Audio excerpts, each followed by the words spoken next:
Welcome to the Powercat Podcast, the original K-State sports show. Here's your host, Tim Fitzgerald. Welcome to another edition of the Powercat Podcast. We're not in the studio. We're at Big 12 Media Days, middle of day 2. We're done with Media Days by the time you're watching this, but thought we'd do one with everything fresh in our minds from here. It's Fitz and Big B on the main camera, and then I've sent Ryan Gilbert, John Grove away from us so that they can be. We wanted to get away from you. That's how that worked. That's his version of events. He wanted to get away from us. Ryan Gilbert is a liar. Who's not a liar is Helping Hands Remodeling. Man, Gabriel's been working at my house the entire time I'm gone. It's just been a beautiful thing. I leave town, I'm going to come back with a new fresh deck all ready to go. Make sure you're checking out Helping Hands Remodeling, MHKRemodeler.com. He's already booked a number of jobs off of this, so if you're interested in working on your house, Airbnb, rental, whatever, hit him up. He's getting busy. Let's get going here.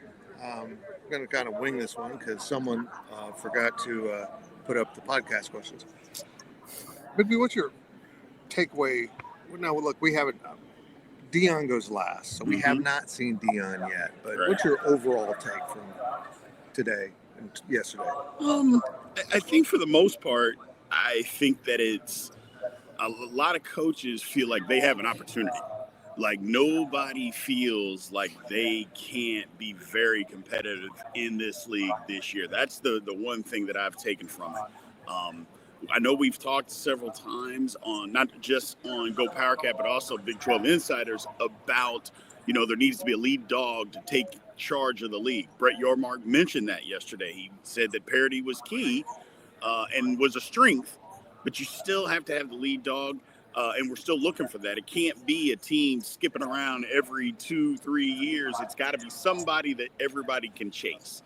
And we're going to find that out. Now, that's going to take some time, Fitz, for that to happen, clearly, because, it's brand new participants and all that stuff.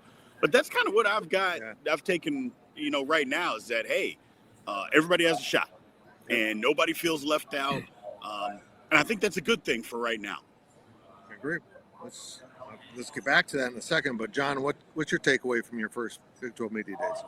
I have to say it's just a spark of confidence. Not only does Commissioner Yormark have, but it seems as if everyone else has. It's touching on Brett Yormark a little bit. He has the presence to him, and you can feel it whenever he enters a room. And his opening statement to kick off Media Days, he said in a statement, I expect the Big 12 to earn multiple bids for the college football playoff this upcoming year.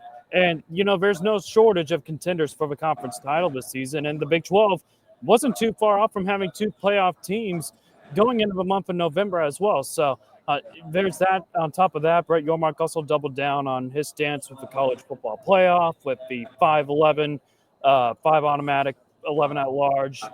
He mentioned that during his media day address, that they want to earn it on the field. All right, it might not be the best solution for the Big 12, but long-term, knowing the knowledge, the progress that they're making and the investments as well, that's another thing. I mean, there's just so much investments that are being made for several of these football teams that we're witnessing today.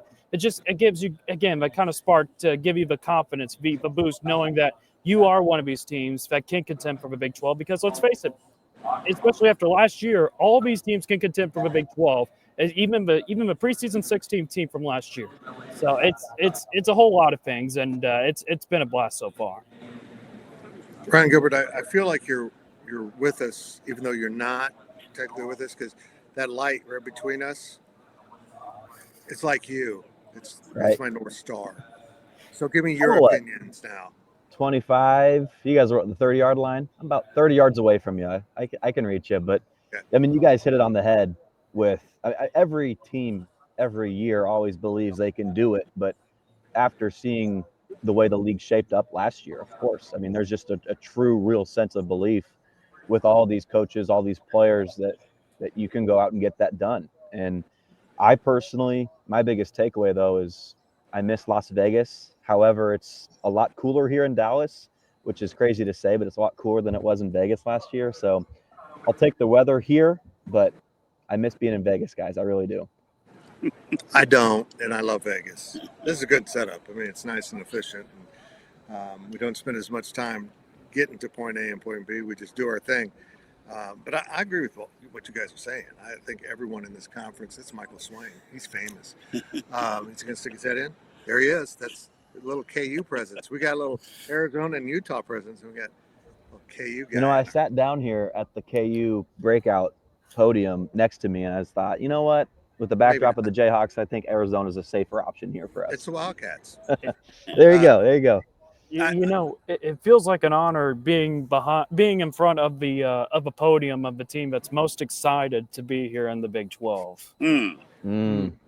It definitely feels that way, at least. No hedges whatsoever. No, I'm with you. It will be interesting today when they're making the routes, because you could tell last year they didn't want to be there, so it's kind of weird.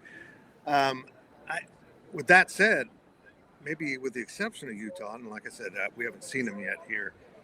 They're coming up, but I feel like this conference is so unified, and maybe a part of it is, as Big B said, there's no top dog. There's no team that everyone else is chasing right now, which I agree with him. It's bad for the conference. In a strange way, maybe Kenny Dillingham and Arizona State repeating would be really good for the conference, because speaking of Utah, here they are. Because then you've got the bell cow to chase, to pursue. You know who's out in front. You need to keep the pace with them. I feel like with what Tech's doing, what BYU's doing, you know, Kansas State, Baylor, and Iowa State are kind of doing things a little more conservatively. I feel like there's going to be great competition, because everyone sees the possibility of it being them. They could be this program that pulls away. That's not true in any other conference. If you're a new coach in the SEC or Big Ten, you got a lot of people to get over to just be in that conversation. Here, it's wide open. And I think there's that sense of optimism, also a sense of community that, honestly, this conference hasn't had. They had it a little bit last year, but now that they've been around the circuit once together, I think people are even more unified. This is I don't want to say laid back, but there's no tension in the air like there was always when Texas was around and demanding attention. And I just like this version of the conference a lot better. Now, naturally, maybe it's not as well received, but I think it can get there, and that's got to be a goal for this conference. Yeah, you mentioned. I think so too. Oh, go ahead, Ryan. Go ahead. I was just going to say, man, you mentioned the word unified. Coach Klein, when Kleiman did his breakouts yesterday, I asked him what's the greatest strength collectively of all the coaches in this league, and he just mentioned, like, they're all friends, like they're good dudes, and they can kind of bounce ideas off each other, you know, especially in the non-conference when you're playing somebody else. And yeah, everybody's unified. I think there's a bunch of good dudes, you know, good coaches in this league, and of course, you know, Kleiman's a prime example of that. Yeah, I think so too. I just, you know, you could feel some of that last year. There was some newness, you know, with some of the new teams that were coming in. You could feel just kind of a feeling out period. You don't have that feeling this year. It's totally different, where everybody's really comfortable with each other. They're going to compete, which we always want to compete, but it's not and it can be a nasty competitive if you want. But look, media days and the Big 12 have to work together to get on the same page. I mean, Brett Yormark didn't necessarily say that yesterday, but you knew what he was getting at, is that we have to be able to work together. The things that we're going to have to do to get the respect, we're going to have to go take the respect. And you can't take the respect if everybody's being individuals. It has to be a unified front to go for everybody to go and snatch the respect that, quite frankly, nobody wants to give the Big 12. So if you're going to do that, you got to do that with a unified front and go fight together versus having. That's why everybody's so frustrated with Utah, is because Utah doesn't want to be part of the group that's going to fight. They don't want to be a part of that. Well, sorry, you are a part of that. You got to stop. Figure it out. You're here. This is where you're going to be, and let's move on. And I think that's part of the Big 12. It's part of the strength of moving forward is, look, we're going to go snatch this respect that you guys don't want to give us, and we're going to do it together, and there's not going to be anything you can do about it. I love that approach. What do you guys think of Yormark? John, you go first. Sticking with the 5+11. I did my daily delivery for Wednesday morning on that. I get it. I understand the risks there for the Big 12, but I see why he's doing it. And I heard someone on the BYU radio that's next to us discussing why are we trying to reserve 4 spots for this conference and 4 spots for that conference and 2 here. It's all based on prior seasons or prior success and has nothing to do with the upcoming season. I thought that was a really valid way of putting it. I mean, just because the American League Central is good one year, they don't get more spots in the playoff.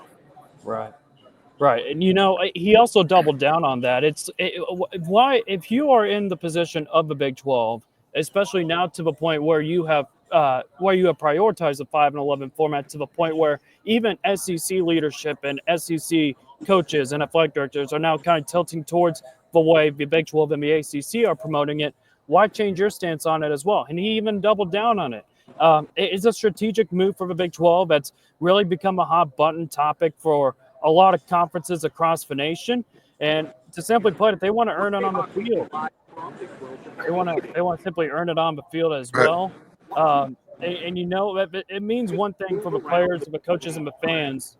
The Big 12 is trying to aim high and beyond their capacity, and we're seeing it right now with all these schools starting to level up with NIL and Texas Tech, with the amount of investments that they start to make. Arizona State, K-State, and Iowa State with the amount of players that they've been able to kind of retain as well. So it's the stakes are higher for 2025, and the playoff path is simply opening up wider. And, you know, the conference is no longer just dreaming of multiple bids. They are also, like, in the words of Brett Yormark, just expecting them as well. And I think on top of that, you guys mentioned the unified stance of several of these coaches as well. I mean, they had a coaches roundtable yesterday, and it just seems as if there was a lot of continuity there with the likes of Kalani Sitake, Scott Frost, Chris Kleiman, just a whole lot of guys that have come together and come to talk about these things on hand. And you know, they also got rid of the preseason poll back in May, so this has already been in the works for quite some time, and it feels like it's only the beginning of the certain amount of changes that are going to be made in order for the Big 12 to continue to stride. And also, I mean, we'll not only just keeping up with the SEC and the Big 10, but also try and strive to do more than what's expected from not just everyone else, but the media as well. Great. Gills? Yeah. Also, real quick, a good example of, you know, the coaches being friends. Like, it's real. Proof of that is Matt Wells at Texas Tech. You know, Chris Kleiman brought him into his program. It's not like he was just faking that little friendship they had. I mean, there's respect among all these coaches. But if you guys want my true, honest opinion on playoff and teams and seeding and format, there's going to be controversy no matter what. There is no perfect solution. Somebody is going to be left out at the end of the day. So it's not something I put a lot of attention into. I let Fitz do that on the DDs, right? Fitz, you handle that. I'll stay out of your lane. Fair enough. You never stay out of my lane on anything else. That's beautiful. I got my way on something. I think it's wise of the commissioner not to set up a system in which he's admitting his conference is half of the worth of the other conferences. I don't think that promotes at all the image he wants. And he's right, and we've said it too. It's time to do it on the field. You can worry about algorithms and all that crap. Go win on the field. I think Arizona State last year was a huge missed opportunity, and if the Big 12 gets another opportunity or two in this playoff structure, you got to go win games. You just do it. That's the only way you're going to earn respect. You know, if you're a fighter and you step in the ring and get your butt kicked, you're going to get no respect. But if you at least bloody their nose and give them a little pause, you're going to get there. And that's kind of metaphorically what the Big 12 needs to do. They need to start spilling some blood and, you know, doing it on the field in a competitive way and prove that, look, you might have had a better recruiting class the last 4 years, but some of our parts is equal to yours, so what's that matter? And I don't understand why any algorithm would calculate that in, but they do because it's advantage to one group of schools. So, I don't know. I feel good about this conference overall, but again, Big B, they got to win. They just got to win, and it doesn't help Kansas State one bit that their non-conference feature game is against another Big 12 opponent. That's not going to prove anything.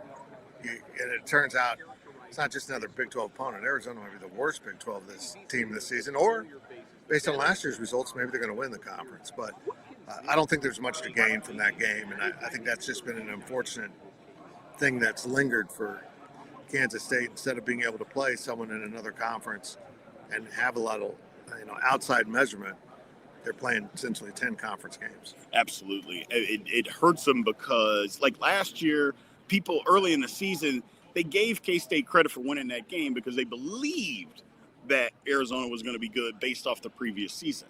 Well, Arizona wasn't very good last year. Most people think they're going to be worse this year, and K-State is stuck playing them. But it is what it is. It is what it is. Doesn't help them in the national thing. Even beating Army. While Army, maybe the game gets some numbers, it's still Army. And do we think, do people really give Army the credence of being that good of a football team? Again, it's Army. It's still Group of 5. You got to keep that in mind. So, not a lot of chances for K-State in the non-conference, but that's okay. I think it's more important you win that first game in Dublin. That'll take care of a lot of worries because it gets you off to a good start. And everybody that wants to watch a football game, which we know everybody wants to watch a football game, a real game, they will be watching the Kansas State Wildcats. I just can't express how important and how big a deal that is that literally if you want to watch football, the very first game of the year, it's Kansas State. I love it. Might have been the last time I watched Nebraska. It was in this game in Dublin when they lost to Northwestern. It might have been the last time I sat down and watched a game from the Huskers. And so people do watch. It is a big deal that they get to have that first game, and I'm fired up for it. Next topic. Last year, the media poll was so bad they stopped doing it. Now, I argue that nobody was predicting Arizona State was going to be good. Nobody was predicting Utah and Colorado would fall off the end of the table, but they did. Are we going to see any kind of upheaval, John Grove, like that this season with a team, Houston or West Virginia, just roaring up through the ranks and competing for a Big 12 title? It's kind of crazy to think about it because looking back at last night, Arizona State was heavily disadvantaged because of being picked 16th in the league before even its first game. And, with the transfer portal, roster management, and what goes on, as you build that roster, no one knows what they really have, right? They know what they have on paper, but it hasn't necessarily played out. And that was the case last year with Arizona State. So I don't know if that's going to be a trend or not, but it's certainly the right thing for the Big 12. And I'm glad that's kind of out in the ways at this point. But, you talk about several of these teams, even with the likes of West Virginia, even with Houston, there's still a lot of confidence. And I just continue to go back because this conference has just continued to be built on parity. It's just absolutely absurd.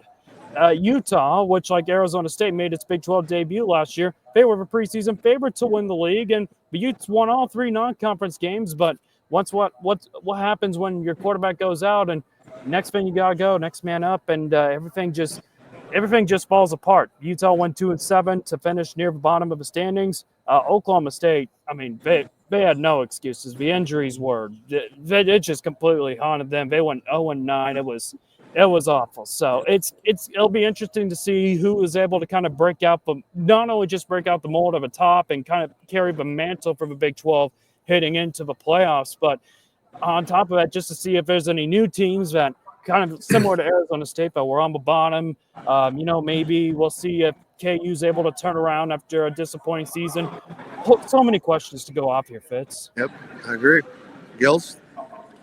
Yeah, I'd probably defer maybe to Big B on the specific schools that will go from bottom to top or top to bottom, but it will happen. I can guarantee you that. If there's a bet out there that one of the top 3, 4, 5 teams will be a bottom 3, 4, 5 team, I would take it. I don't know who it's going to be. Last year we had no idea who it would be, but it'll happen. I guarantee it. Okay. Thoughts, McBee? Look, the poll, it absolutely hurt him. Brett Yormark, that's the first time I've heard him, Fitz, actually come out and say that it hurt Arizona State in the Big 12. It did. But the only thing that I would say about that is that it could happen to any league. Like, any league that this thing could happen. Nobody knew or understood And I think that's part of the transfer portal, kind of what we were saying with new rosters, what John was mentioning. You just don't know who's going to be good until they get out there when you have so much turnover. That's a big thing. That's a real thing. And we have to protect ourselves as a conference. Again, it's part of the united front that I was talking about earlier. This is just part of it. Does it make it less fun? Yeah. I go, but are we worried about more fun, or are we trying to get the respect that we deserve? I would say we can still have a lot of fun, but still go get that respect that we deserve. And so it just is what it is. And until we have the lead dog, like I keep talking about, I don't think it matters, because we're never going to get it right. I mean, nobody ever always gets it right anyway, but it's just a fun thing to do. But I think we're better off. And you know what? Let's not put teams behind the 8 ball before we even get started. Good point.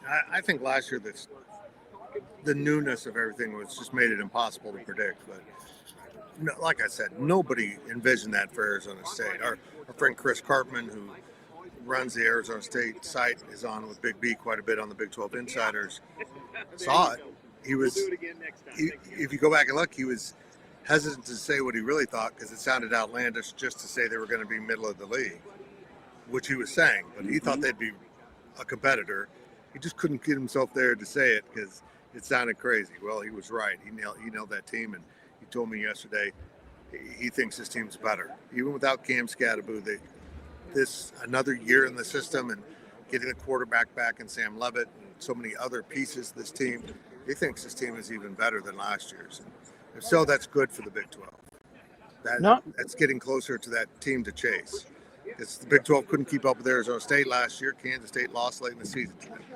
But now to know that team's even better, that tells Kansas State how good they need to be this season. And I just found that to be very interesting. And we did talk with every Kansas State player. There's 5 of them that were here yesterday, Tuesday, and Chris Kleiman. Those interviews are up on our YouTube channel, of course, at Go Powercat. You can check all those out. But let's talk about the K-State portion of this event. And Big B, I thought Kansas State was just really, there was a quiet confidence to what they were doing. And honestly, it felt like Bill Snyder had prepared them to come here. It felt the exact same vibe when one of those really good K-State teams rolled into this, didn't talk trash, didn't say much, looked good in their suits, answered the questions, and went home to practice and get in shape. I had that exact same vibe from these guys. And every dude here a year ago at this time, and most notably Avery, because he was at this event a year ago, physically they're different. I mean, probably no more than BJ Payne. I mean, that dude he's in a different body. It's incredible. I think I said this somewhere else, that he's running around with an outside linebacker body and cornerback speed. So I expect him to have a big season. But I think they know all that work they did in the offseason, that extra strength and conditioning, boys, is going to pay off.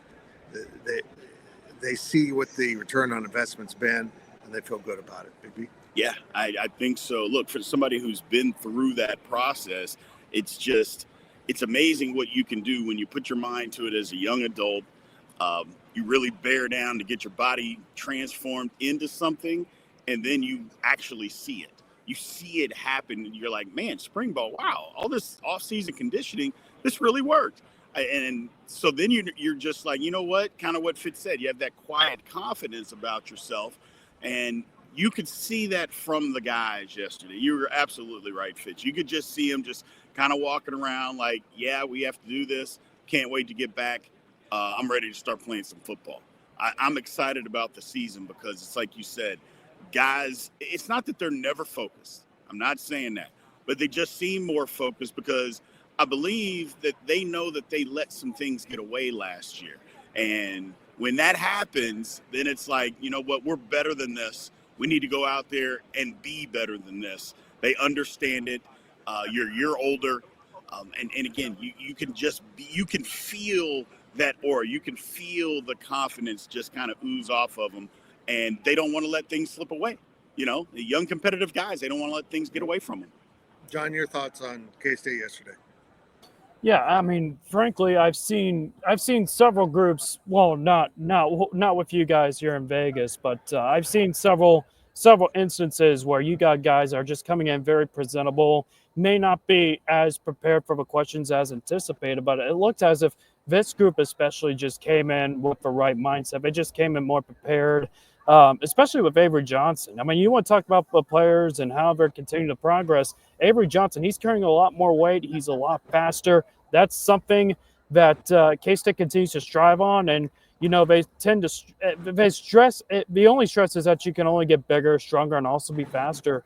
And for Avery Johnson, he's done that. And I think on top of that, along with the other things, you know, there's a lot of things that it all boils down to. It's collectivity and totality in terms of what he's going to do, in terms of what he's going to be better at. And, you know, it starts with all the pre-snap motion and what he's going to go to with all the pre-snap and post-snap and everything just like that. I think he's ready to take on even more things at the line of scrimmage. And we know, everyone knows he's a driver. And but he's also a good thrower as well with the football. So, a whole lot of progress.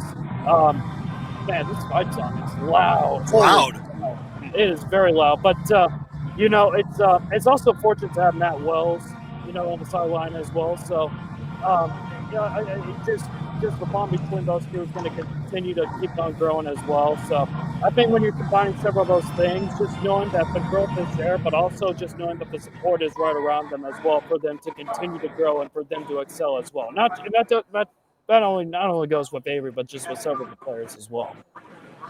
Folks, that was the loudest noise Arizona's going to make in the Big 12 Conference football season. I don't know what's with Arizona's up the stage. I don't know what's with the DJ out here. All right, he starts with the music is very quiet, and then once the fight song, once the coaches comes onto the stage, it's just like just blaring. It's so freaking loud, man. Goodness gracious. You guys talk about the calmness of the guys and the team, right? I think the game in Ireland kind of goes hand in hand with that. And every time Ireland got brought up, it was either, hey, it's just one game, or there's a whole season ahead, right? Like, win or lose, you're calm, cool, and collected after that game. And I think that just kind of holds true now with the guys, right? Like, they know that there's a long season ahead. There's not one game. I know they're excited for that one game, of course, but I think Kleinman's message has truly gotten through that yeah, I mean, it's a long game. It's a long season, win or lose. You're going to have to keep on fighting, especially that week after. That'll be tough. I'm dreading it as a media member. I can't imagine as a player that long flight back and having to play next week. But I would say, guys, if you're looking for one big maybe takeaway or surprise, guys, the amount of times that Ryan Davis's name was mentioned, you know, as someone that might stick out, fans need to watch. I mean, Ryan Davis was there. So excited to maybe see that. I mean, that defensive front's going to be very deep, right? So, you know, Kansas State lost some secondary talent, of course, but K-State's going to be aggressive and obviously have to get after the, you know, the opposing offenses. But I wrote about Des Purnell. This is the last thing I'll say about Kansas State. I wrote about Des Purnell as being a Kansan and the importance of, you know, K-State having to recruit Kansans in the state of Kansas. Guys, everybody here besides VJ Payne is a Kansan. I mean, that just speaks to what this program is. I know Big B was not a Kansan. He did come from a JUCO in Kansas, right? I did. But I mean, that's just, I know they're losing out on, you know, a guy or two here and there in the state of Kansas, but speaks to what the program is all about for sure. And Des Purnell just epitomizes that. Yeah, I love Des. I mean, he coming out of high school, he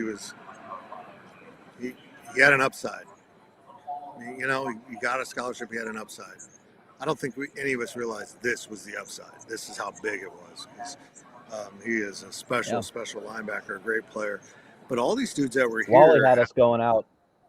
My first year with you, Fitz, Wally had us going out to all sorts of recruiting trips around Kansas. Some guys never turned into anything. And me and Zach Carlson went out to Hayden High School to watch Des Purnell. Turned out to be a pretty good one. Yep. That's what recruiting in the state of Kansas is. You literally have to project years down the road because the nature of high school sports in Kansas doesn't get football players in a football body necessarily. They can play baseball and track and other things. I think conditioning has changed so much that the cross-training now, Big B's catching up, and we're seeing guys like Lincoln Kier that are multi-sport athletes but built for football. So I think the state of Kansas has come a long ways in high school football and how they develop players, and so they're more presentable as recruits than they have been in the past. But they keep finding them. They keep doing this. But let's be honest, we all knew about Avery. Everyone did. He national recruit. You look at Taylor Portier and what he's been through and the persistence it takes to come back from back-to-back knee injuries. He really did blow me away when he pointed out that his last knee injury was 2022, that he's been working his way back, and this is the best he's felt. Bottom line, every kid they brought, again, very Snyder-esque, just a great representative of the program and the state and what the program's about. Next topic, do you think this team is built to survive the Big 12? Now, I just talked to our friend Alec Bussey, who was talking about Texas Tech, and that's really what they're trying to do. They're trying to cut down on their wear and tear in the conference by making more games more winnable, like increase their chances and not have 6 games a year that are going to come to the wire. That gives you a really narrow window to get through. But I think Kansas State is resilient enough to get there. But Avery got injured last year and the team wasn't the same. We've seen the injuries, 2012, that played a big role in Kansas State losing the game. And that's really what Kleiman's been trying to get. And he told me, this is the deepest team we've had. This is the most skill position talent we've had at Kansas State. This is year 7. He's had some pretty good skill position players. But the depth of it and the nature of them means Matt Wells can move around in that playbook quite a bit and get what he wants. But Big B, overall, do you think this team is built better to last the season? Absolutely. It's a deeper team. And that's the difference. You have to have depth. Everybody talks about, the SEC and the Big Ten and what they bring to the table. It's always about depth, the number of quality football players that you have at your disposal. That's the difference. Kansas State has that this year. I don't know that they necessarily had all of it. Matter of fact, I know they didn't. We can just be honest. They didn't have the quality depth last year that they do this year. So they should be a better team. Now, you still have to go out on the field and you still got to play. You still got to go win. But having said that, yes, the depth is there. The quality depth is there for them to be a better football team this year. And quite frankly, I think they expect that, Fitz, out of themselves, to be a better football team. Like I mentioned before, the quiet confidence, they understood they let some stuff go last year. They just did, and whether somebody got hurt or not, that's part of it. It's football. Guys are going to get hurt. There is no ifs, ands, or buts about it. But it's how somebody that's behind them can step up and play versus having to force somebody out there that is going to play at 55% and because you don't have anybody else. And that's a problem because in this league or in any Power 4 league, you go out there at 55%, you're going to get your head beaten in. And that just happens. So they're a better roster this year. There's just no ifs, ands, or buts, guys. John, is this team built to win? I'd say this team is built to win. And, we saw that sort of being the case last year until things kind of fell out a little bit. Avery Johnson got banged up during the game against Colorado, and he was limited with his mobility game, which was one of his main strengths. Although one of the interesting takeaways, and not to get off kilter or anything, was that Avery Johnson tended to be more wanting to be more criticized about anything rather than being more praised, because that's stuff that he can work on. And I'm sure that can apply for a lot of the players on this squad whatsoever. But, to answer your question, Fitz, I think that knowing how K-State has been in several of these teams in the Big 12 in terms of developing several of these guys, that's always been kind of a term. K-State and several of these smaller schools, it's been known as a developmental programs where you have the 3 or 4 year guys still staying around, and then when everything kind of falls out, then you kind of have to build back up again, and maybe it's kind of the same shades that we saw in 2013.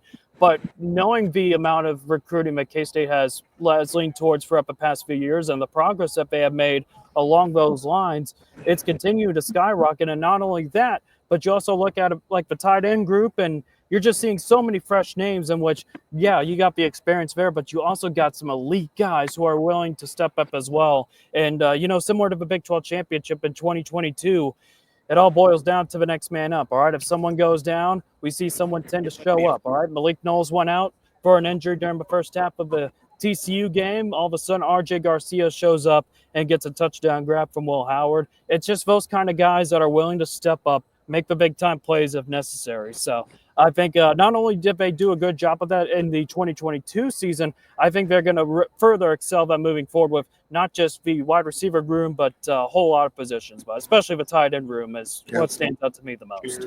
Gills? Yeah, they're deep. Of course they're deep. Interesting point, though, with like last season towards the end, Kansas State wasn't just using the four-string safety and, like, guys weren't injured and out and they had no depth. It was a matter of guys were just tired.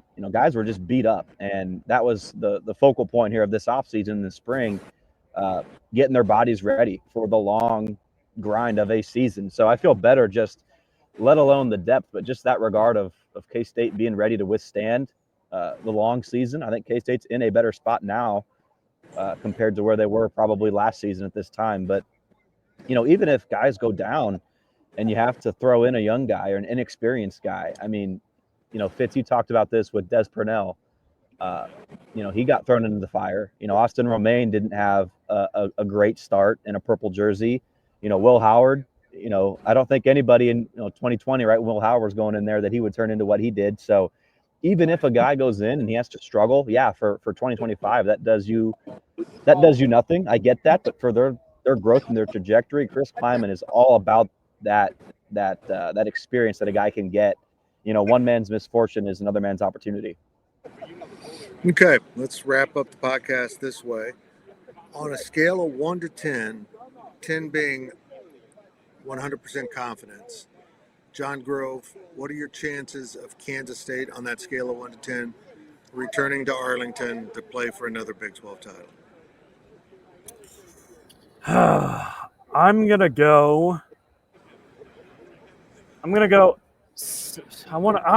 go with 8. I'm going to go with 8 at the moment, but this season hinges on Avery Johnson as the quarterback, and I think that is really the main key to the season is how healthy you can keep him, because the staff has done everything right from a roster construction standpoint, and they've stacked talent across every position group, reloaded in key areas, and put themselves in position to contend for a Big 12 title.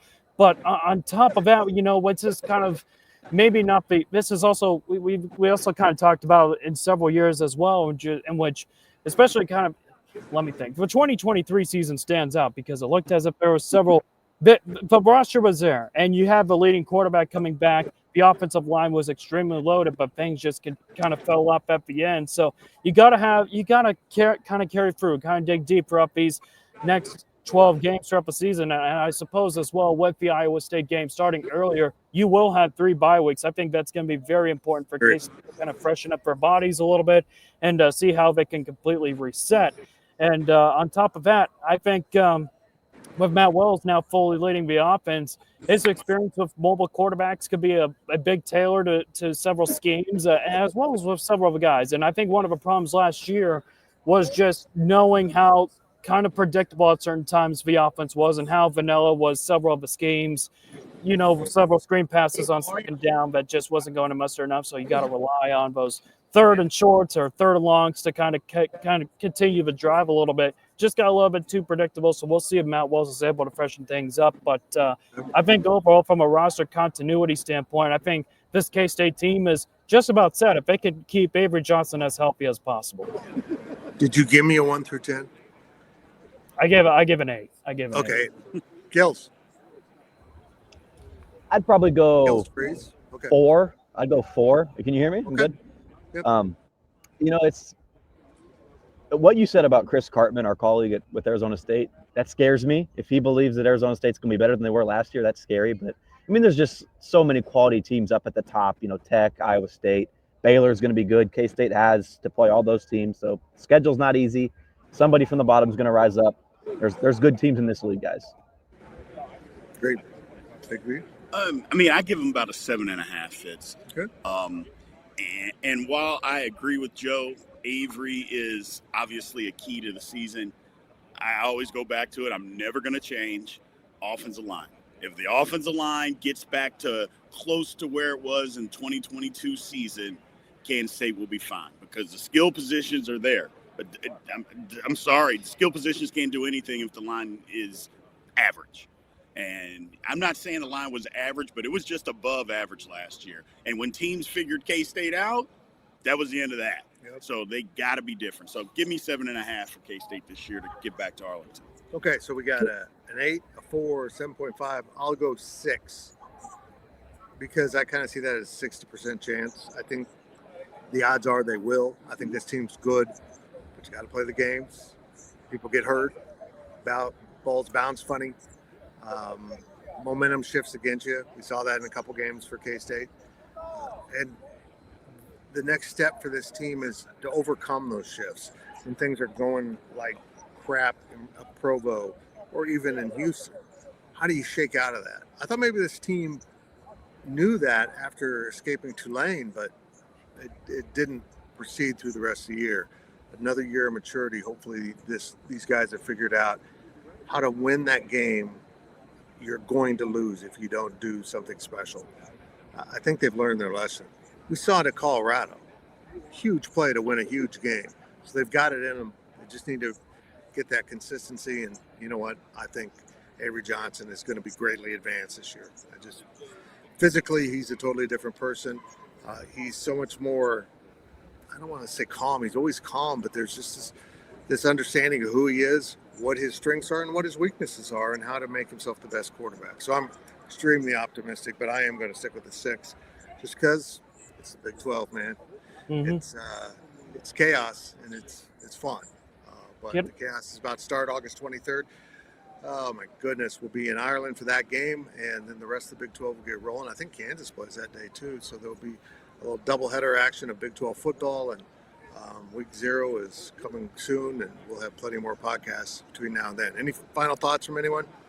I suppose just one last thing, and touching on Brian Hanley's point with the offensive line, it's a new unit that hasn't played together. You know, building chemistry takes a lot of time. And last season's group, it struggled with a lot of consistency, especially towards the second half of games in the season. And now you got Brian LePeck. He's taken over as the offensive lines coach. I think players will need to start adjusting to new blocking schemes and techniques.